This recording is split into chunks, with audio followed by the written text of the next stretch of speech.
Depuis la semaine dernière, Justin Trudeau sillonne le pays à la rencontre des électeurs qu'il invite à des assemblées citoyennes, un peu comme il l'avait fait il y a presque exactement un an. Des rencontres sans filtre, sans script, qui mettent à l'avant-plan les qualités de communicateur du premier ministre. Il y en a eu 4 jusqu'ici et d'autres sont prévues au cours des prochaines semaines. Mathieu Dion a pris part à celle de Québec jeudi. Il nous présente les coulisses de ce genre d'événement. Depuis 9 heures, sans perdre de temps, des techniciens s'affairent à préparer la venue du premier ministre Justin Trudeau dans cette école de Québec. On peut pas mettre ça comme ça. En début de soirée, ils seront plus de 900 personnes rassemblées ici pour l'entendre à l'occasion d'une assemblée citoyenne. L'éclairage, le son, l'orientation des chaises, l'immense drapeau canadien, bien repassé, l'image sera parfaite pour le chef d'État au centre de tous.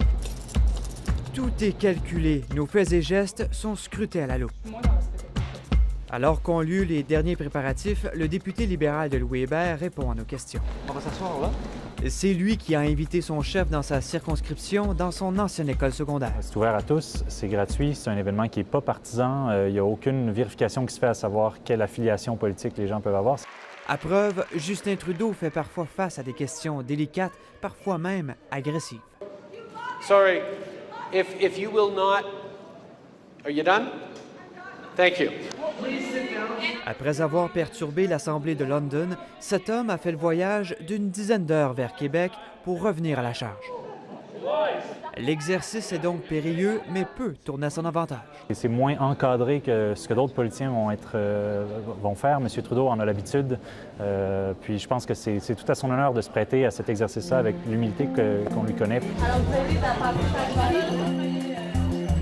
Certains sont venus plus de 2 heures d'avance pour avoir une place, avoir une chance d'interpeller le premier ministre.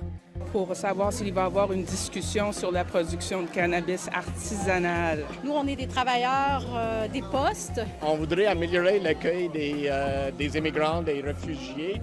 Moi, je dis parce que mon fils s'est suicidé le 6 septembre avec son auto. Puis il faut absolument qu'on adresse la santé mentale. D'autres sont plutôt curieux d'assister à l'événement ou veulent comprendre ses décisions.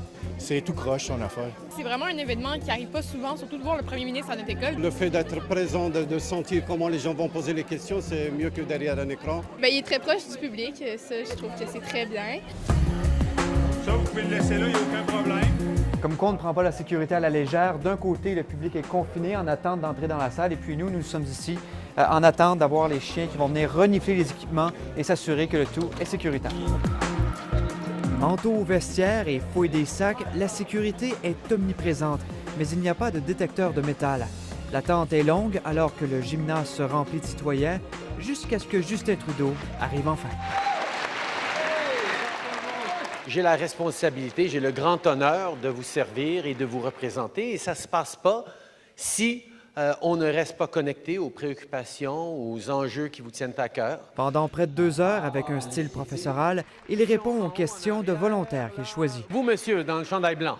Il écoute la question, puis répond, mais personne n'a droit à une deuxième question.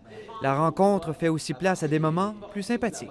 Si vous pouvez changer une chose dans le monde sans les opinions des autres, ça serait quoi? C'est toujours les Sacha qui ont les questions les plus tough. De nombreux sujets finissent par être couverts. Immigration, Pont de Québec, Chantier de la Davie, aide médicale à mourir et lac mégantic. Quand allez-vous ordonner et annoncer publiquement le début de la construction de la voie de contournement à Lac-Mégantic? On espère avoir des choses à annoncer très bientôt. Il a donné une réponse tout à fait très générale qui veut à peu près rien dire. Si des citoyens se disent déçus, beaucoup sont comblés. Moi, j'ai trouvé qu'il y avait vraiment des bonnes opinions puis qu'il répondait vraiment à chaque personne vraiment avec une réponse intelligente. L'opération de relations publiques qui mise sur les forces du premier ministre semble une fois de plus réussie. Ce qu'il a dit ici me va droit au cœur.